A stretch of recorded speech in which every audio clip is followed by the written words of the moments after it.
Hola, mi nombre es Ana Cristina Olvera y desde todas las latitudes de la región les doy la bienvenida a nuestro punto de encuentro en el arte y el conocimiento, el Noticiero Científico y Cultural Iberoamericano, NCC, el espacio informativo de la Asociación de las Televisiones Educativas y Culturales Iberoamericanas, ATEI. Acompáñenme en este recorrido de 30 minutos a descubrir lo que se produce, se investiga y se crea cerca de ti. En 2019, científicos de la Universidad de Glasgow, en Escocia, obtuvieron la primera imagen de un entrelazamiento cuántico, un fenómeno que ocurre cuando dos partículas están conectadas al punto que lo que sucede con una inmediatamente afecta a la otra, sin importar cuán grande sea la distancia entre ellas. Pero, ¿podemos aplicar esto a las ciencias sociales y en políticas públicas? Maximiliano García Guzmán es coordinador del proyecto Teorías Actuales y Enfoques Alternativos de las Políticas Públicas en México de la Facultad de Ciencias Políticas y Sociales de la UNAM. Su objetivo es estudiar propuestas novedosas que fortalezcan lo que el gobierno realiza en materia de atención y solución de problemas públicos, a partir de ejercicios y conceptos de carácter multidisciplinario y transdisciplinario. Entre los campos de conocimiento de los que se apoya se encuentra la física cuántica. Nos encontramos que en el ámbito de la física, concretamente en la física cuántica, había antecedentes importantes en términos del estudio de las partículas, sobre todo en el estudio de un fenómeno muy interesante que es el entrelazamiento cuántico, que se refiere a cómo están conectadas las partículas, incluso independientemente de si son cercanas físicamente o no. Es decir, bajo el principio de que el estado de una partícula no se puede explicar en sí mismo, sino que también se explica en función de la relación que tiene con otras partículas, surge el concepto de interconectividad o entrelazamiento. El sistema entrelazado en física cuántica plantea que cuando dos partículas como átomos, protones o electrones se entretejen, experimentan un vínculo inexplicable que se mantiene a pesar de que éstas se encuentren en lados opuestos en el universo. Funciona de la siguiente manera. Si la partícula A gira en una dirección, la partícula B cambia instantáneamente su giro para alinearse con ella. Pero, ¿cómo se aplica lo anterior en la política pública? La idea es que partamos del reconocimiento y del hecho de que las políticas públicas tienen influencia entre sí, más allá de lo que podemos percibir e incluso reconocer y manifestar. Y entonces la idea es hacer visible este entrelazamiento, pero no solamente darlo por hecho, no solamente enfatizar que está ahí, sino también operar sobre estas conexiones, o operar sobre esta interconectividad. El entrelazamiento en la política pública se puede entender a partir de tres conceptos: espacial, material y temático. Un ejemplo son las políticas que pueden ser cercanas en cuanto a temas, como las sociales, y otro, las que abordan distintas temáticas pero tienen un entrelazamiento material. Por ejemplo, una política de carácter laboral puede tener implicaciones en materia de salud, o puede tener implicaciones en materia de educación, o puede tener implicaciones en materia cultural. Digamos, definiciones de política pública que se toman sobre temas particulares, a veces no consideramos los efectos que van a tener en otros campos que impactan también la vida de las personas. Una de las cuestiones que nos anima a presentar y a desarrollar este proyecto es entender por qué fallan las políticas públicas o por qué son exitosas cuando se realizan bajo ciertas características. Y nos dimos cuenta, y creo que reforzamos esta idea a partir de la contingencia actual, que mucha de la acción de gobierno está, digamos, realizada de manera aislada o poco conectada o poco integrada. Desde México, reportó para el Noticiero Científico y Cultural Iberoamericano, NCC, Karen Rivera, de Canal 22. Una vacuna es la esperanza de un mundo hundido en una parálisis económica y una tragedia humana mientras lucha contra el virus SARS-CoV-2. Hay cientos de candidatas para que sean salvavidas y poco más de una decena en las últimas fases de investigación, además de algunas ya disponibles. Pero, ¿a qué países llegará este beneficio? La Dirección Europea de la Organización Mundial de la Salud llamó a ese continente a ser solidario con las vacunas. El director para la región Europa de la organización destacó el jueves que el 95% de las vacunas contra el COVID-19 administradas en el mundo fueron inoculadas en apenas 10 países, que no reveló. Según la web de análisis de datos Our World in Data, Se trata de Estados Unidos, China, Reino Unido, Israel, Emiratos Árabes Unidos, Italia, Rusia, Alemania, España y Canadá. Simplemente no podemos permitir que queden países o comunidades sin atención. Según la OMS, en poco más de un mes, unas 28 millones de dosis fueron inyectadas en unos 46 países. Pero pese al inicio de las campañas de vacunación, la rapidez de propagación de las nuevas cepas del virus, especialmente las detectadas en Reino Unido y Sudáfrica, preocupa y vuelve la situación alarmante. Tenemos que ser solidarios, no solo a la hora de prevenir infecciones, sino que también tenemos que implementar medidas para que las vacunas estén disponibles en todos los países. En la región Europa, 25 países han detectado casos relacionados con la nueva variante del COVID-19.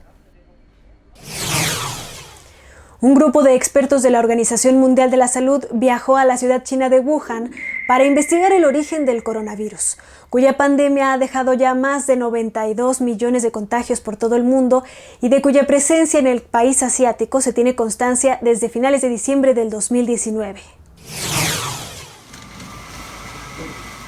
Decenas de familiares de los fallecidos por el coronavirus en Wuhan denuncian una presión de las autoridades para que guarden silencio y aseguran que la obstrucción oficial se ha intensificado en los últimos días ante la visita de un equipo de la Organización Mundial de la Salud que se encuentra en la ciudad para investigar los orígenes de la enfermedad. Chang Hai, cuyo padre murió al principio de la pandemia, afirmó que un grupo en la red social WeChat, utilizado por entre 80 y 100 familiares durante el último año, fue eliminado repentinamente y sin explicación alguna hace unos 10 días. Nuestro grupo de familiares había sido monitoreado por las autoridades chinas todo este tiempo. ¿Por qué lo demolieron por la fuerza? Esto demuestra que ellos están muy nerviosos. Tienen miedo de que estas familias se pongan en contacto con los expertos de la OMS. Los integrantes de la organización llegaron a Wuhan el 14 de enero y está previsto que hayan terminado su cuarentena de 14 días el jueves. En esa jornada comenzará su investigación sobre el origen del virus bajo estrictas medidas de seguridad.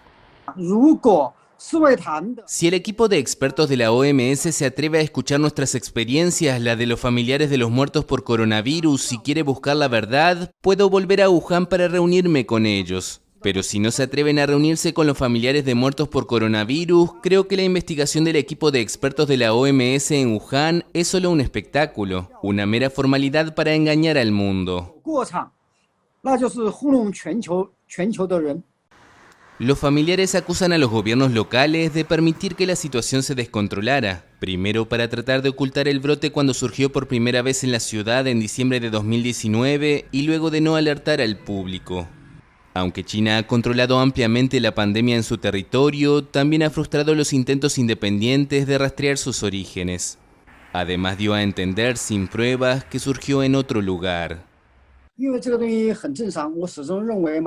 Siempre pienso que ha pasado un año desde el brote del coronavirus, y un plazo de un año es más que suficiente para cambiar muchas cosas, borrar muchas cosas y destruir muchas otras.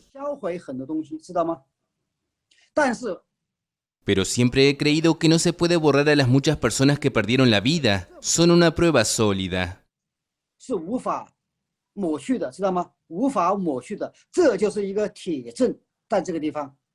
Según las cifras oficiales chinas, la enfermedad mató a casi 3.900 personas en Wuhan, la gran mayoría de los muertos registrados en el país. Pero muchos familiares desconfían de estas cifras por la falta de test en los primeros días del brote. América Latina se está uniendo a la carrera de habilitar la nueva tecnología de la revolución digital, el 5G. En noviembre del 2020 se constató un total de 11 despliegues comerciales de la tecnología 5G en Latinoamérica y el Caribe. Hasta esa fecha, Brasil era el país de la región con la mayor cantidad de despliegues de la quinta generación de tecnologías de telefonía móvil. Pero Chile también quiere unirse a esta tendencia. Chile inauguró la primera zona 5G de Latinoamérica, un área de 5,5 kilómetros cuadrados en Santiago con hospitales, colegios, comercios, oficinas y hogares, y donde de manera experimental se busca mostrar el impacto que tendrá la nueva red en las ciudades. La ministra de Transportes y Telecomunicaciones, Gloria Hott, asegura que la zona le permitirá a la ciudadanía vivir en un ecosistema hiperconectado, con transporte inteligente y mayor eficiencia en los tiempos de traslado. Creemos que aquí hay una oportunidad de desarrollo económico monumental. Se estima que el aumento de productividad va a llegar a tener un valor comparable con un 1% del PIB en unos 25 años. Y eso es solamente por usar una tecnología mejor. La zona 5G es un espacio abierto y en esta etapa experimental, algunos teléfonos habilitados con 5G en banda 3500 MHz podrán hacer uso de la tecnología cuando se encuentren dentro de los límites. Chile licitó el año pasado la instalación de redes 5G con bandas de 700 MHz, AWS y 3.5 GHz, pero las empresas Borealnet, Claro, Entel, Movistar y WOM empataron en las ofertas que realizaron para los concursos públicos y su adjudicación será definida bajo el modelo de subasta económica en sobrecerrado. El organismo indicó que el orden de las subastas de los concursos será por tamaño de bloques y que la subasta para la banda de 700 MHz se realizará el próximo lunes 8 de febrero, mientras que las bandas de AWS y 3.5 GHz se llevarán a cabo el jueves 11 de febrero y martes 16 de febrero respectivamente. Los productos ecológicos son aquellos que en todo su proceso de producción no utilizan ningún producto químico como podrían ser pesticidas, herbicidas, fertilizantes artificiales u hormonas del crecimiento. Aunque se relacionan principalmente con los alimentos, el término ecológico también puede usarse en otros artículos de consumo, como los jabones o productos de limpieza. Y en Alemania están en tendencia. Una cuarta parte de los alemanes consume ya productos ecológicos. Los últimos datos proceden de un sondeo de la consultora PwC, que sobre la base de una muestra de 1.000 ciudadanos mayores de edad encontró que ya son el 24% de los consumidores los que compran sobre todo productos ecológicos. It's like really important to invest in our own health, and bioproducts are like the best thing to do that. Y es un sector en el que dominan los productos frescos españoles y en los que la guía mayoritaria son los sellos que los certifican. Más de 84.000 productos en Alemania llevan actualmente un sello ecológico, casi 4 veces más que en 2004. Incluso durante la temporada doméstica, los productos ecológicos alemanes entre mayo y agosto no son suficientes para abastecer la demanda. Por ello aumentan las importaciones procedentes de España, cuyos productos dominan el mercado en esos meses. La importancia del proceso de investigación forense es enorme, pues reduce la carga de trabajo y el tiempo de las investigaciones criminales. Tiene como objetivo el determinar mediante el análisis médico-científico la obtención de datos de causas de muerte o de las lesiones producidas en alguna persona. Y en Puebla, México, intentan llevarla al ámbito digital. Todo comenzó como un proyecto escolar en la carrera de Ciencias Forenses de la Benemérita Universidad Autónoma de Puebla en México. Y ahora este startup podría definir un antes y un después en el sector. Se trata de una aplicación móvil que se encarga de identificar restos óseos humanos. En la actualidad estamos en una situación en la que se encuentran más fosas clandestinas, hay más osamentas incompletas, hay huesos incompletos, solo fragmentos se encuentran. Entonces, con nuestra aplicación podemos, como había dicho, disminuir el trabajo y hacerlo un poquito más fácil para estos peritos. Saraí, Daira y Jesús crearon Forensic Anthropology Beta. Esta app calcula de manera rápida y precisa la edad, estatura y sexo de osamentas y huesos incompletos. Su navegación es amigable, se introducen medidas de los huesos y los cálculos arrojan las fórmulas estimadas. Así el perito puede corroborarlas. También incluye una guía gráfica en caso de que el usuario desconozca el lenguaje forense que ocupa la plataforma. A que estas personas puedan hacer de manera sencilla el cálculo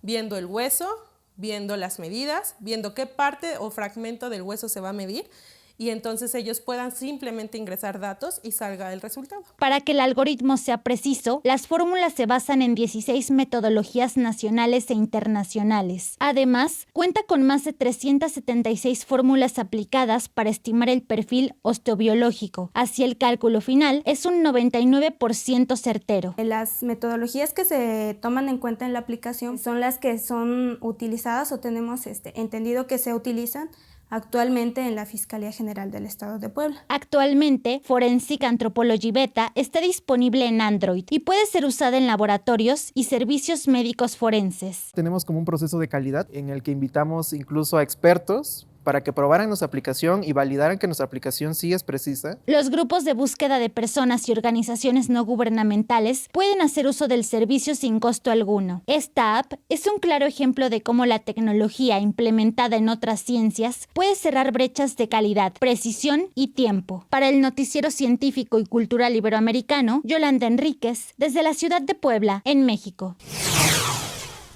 La pandemia de la COVID-19 ha cambiado la forma de vida de la gran mayoría de la población mundial de una manera inimaginable.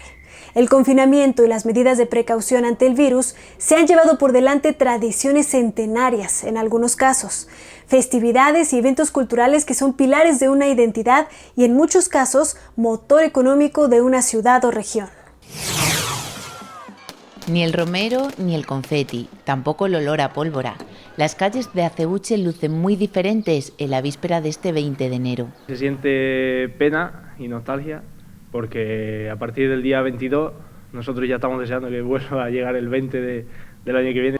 Como tantas otras fiestas populares, la pandemia también se ha llevado por delante las Carantoñas, declarada fiesta de interés turístico nacional. Se le hace el novenario al santo durante los 9 días con el aforo adecuado que tiene la iglesia. El día 20 se le va a hacer una misa en su honor y nada más. Una novena que no estará sucedida por la recogida del romero, la alborá ni ningún otro preparativo. Es pasar los Reyes y yo ya empiezo a sacar el mantón para que se les tiren los flecos y empiezo a poner la casa de mi madre, que es donde nos vestimos siempre.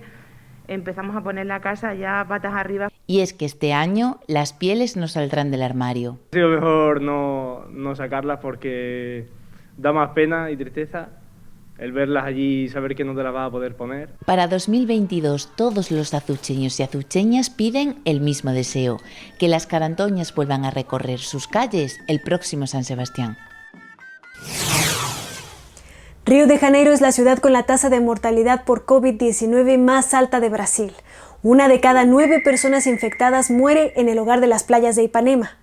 Sin embargo, el cine escapó a las medidas de distanciamiento y confinamiento social para servir como entretenimiento a los habitantes de las favelas.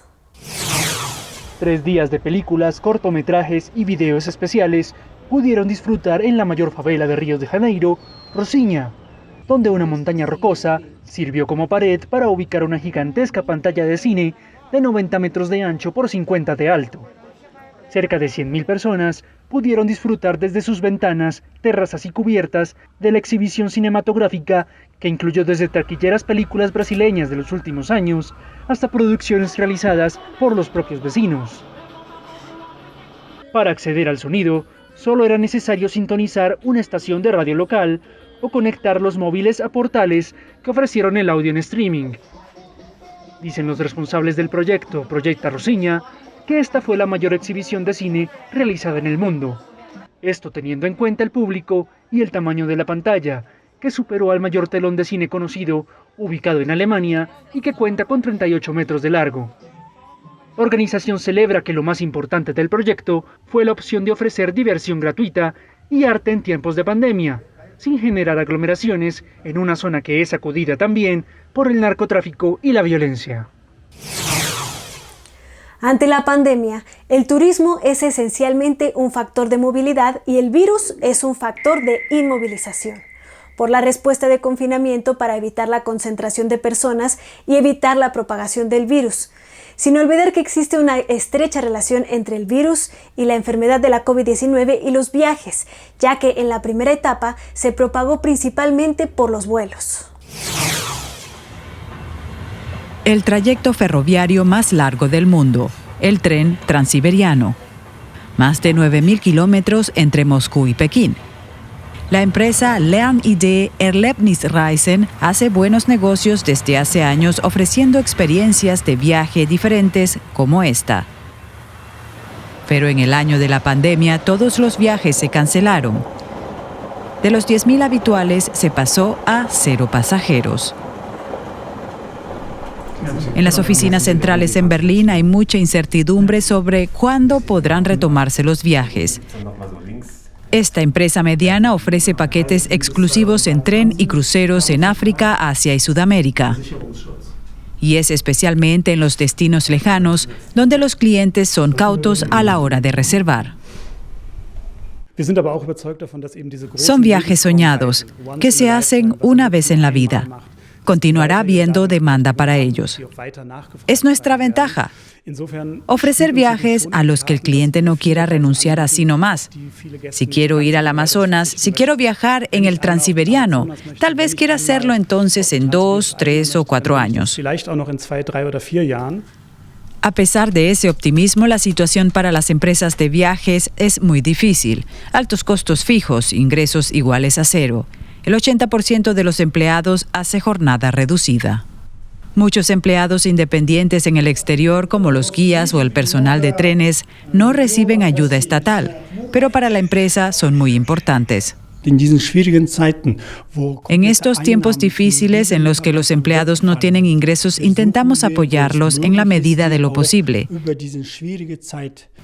Financieramente, pero también si están en apuros porque no pueden con el alquiler. Intentamos de alguna manera retenerlos en la empresa. Porque el verano próximo las actividades deben retomarse. Ya hay reservas. Algo ya es claro. Los vagones restaurant repletos de comensales son cosa del pasado. La comida se servirá en las cabinas.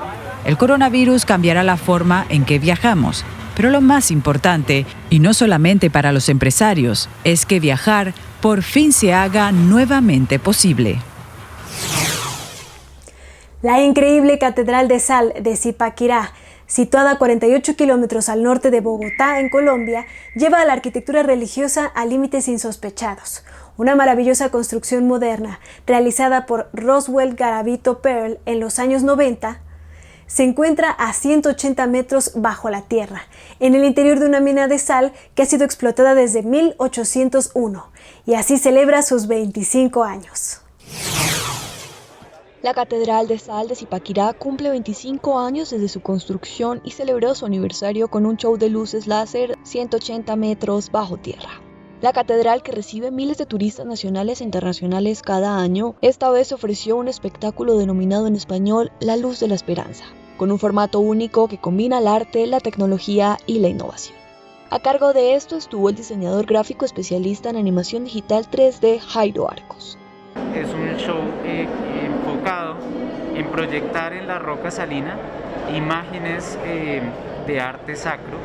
El show va a ser permanente durante todo el año, van a haber diferentes temas, pero hoy se inicia con uno de esos temas que se llama Misericordia de Dios. Por su lado, el alcalde de Zipaquirá, Wilson García Fajardo, expresó a EFE la importancia de la catedral para el municipio, refiriéndose a ello como un todo, teniendo en cuenta la importancia de esta en el turismo.